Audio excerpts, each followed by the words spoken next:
Hi, I'm David, the commercial property guy, and welcome to a series of videos giving you advice on your APC. I've been a chartered surveyor since 2011 and a director of my own firm since 2015. I've been a supervisor and a counsellor during that period, helping people with their APC.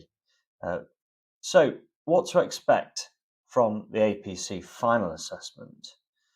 You must treat the interview like a client meeting. That's so important. It's not really an interview per se.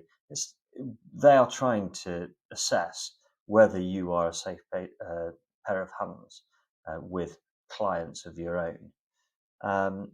It will be a video call. It used to be a face-to-face interview, but nowadays it is always a video call.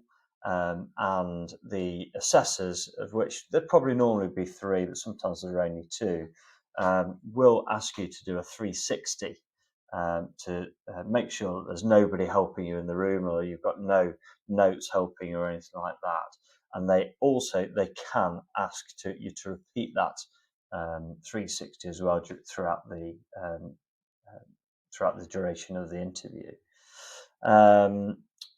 Make sure that your equipment is working. There must be nothing more make you more nervous than if your equipment isn't working at the start and they're saying we can't hear you, or you can't hear them, or they can't see you, or anything like that. Just make sure test before the start of your interview to make sure that's working.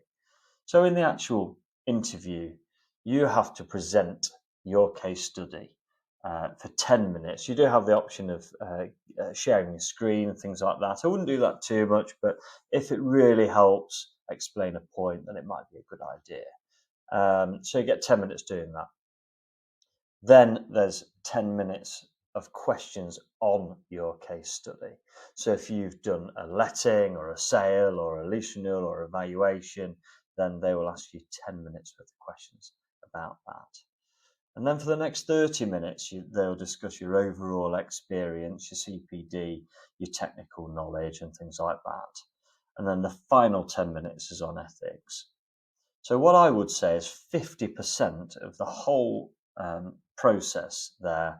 So your presentation, 10 minutes, questions on your case study, 10 minutes, and ethics, 10 minutes, are really, really in your control, because you know exactly what kind of questions you're going to get asked, or with the questions with your case study, you should know that inside out. So 50%, quite a lot that's really in your control. After the interview, within 7 days, you will be told whether you've passed or whether you've been referred.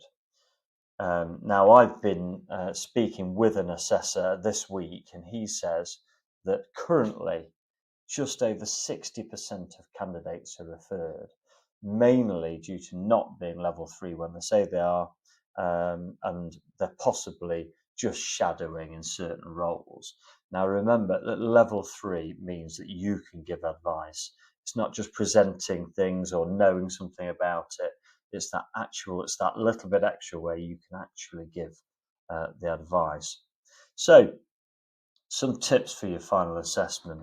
When it comes to your actual submission, spelling and grammar. Now, your boss might say they've read it, they might have skim read it. You make sure that you read it.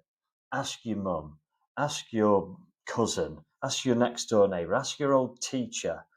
Ask them to read it. Ask them to read it properly. There should be no reasons, even if you have difficulties with spelling and grammar, there still should be no excuse for getting it wrong, because that is just points against immediately. Time management. You're given 10 minutes to do your presentation. Practice, practice, practice. Know your case study. Make sure that you have done what you have said you've done. You do not have to impress the assessors with dealing with a multi-million pound property. When I did my APC, I did it on a £10,000 a year letting of a retail unit. It was very much the sort of thing I was doing on a daily or weekly basis. and I knew that inside out. Now you've got to remember that these assessors are not getting paid. They're probably in very senior positions, managing directors, head of office. Their time is precious, so don't waste their time with a sloppy presentation. It's just going to rub people up the wrong way. So in terms of just some tips about sort of answering some of the questions, and in some of my following videos, I will be doing example questions and some further tips. So make sure that you like and subscribe and for my next videos. But one of my tips today would be understand whether questions are open or closed. So if somebody asks you, how long does an EPC last for? That's a relatively closed question. The answer is 10 years. We don't need to go into great detail about that. Now, an example of an open question might be how do the clauses in a lease affect evaluation? Now, that's an open question, and you can start to explain and spend a little bit of time on a question of that nature. And then finally, answer with examples where possible. So in that last example of about how do the clauses of a lease affect evaluation, you might want to start the answer with, well, I've actually did evaluation this year on an office building that was let to a company, and they had break clauses every 2 years, and this impacted on my valuation in this way. And that really demonstrates to the assessor that you have experienced that rather than just read it from a textbook. So, as I said earlier, I will be doing future videos with more tips and more APC advice and example questions. So look out for them, and good luck with your APC.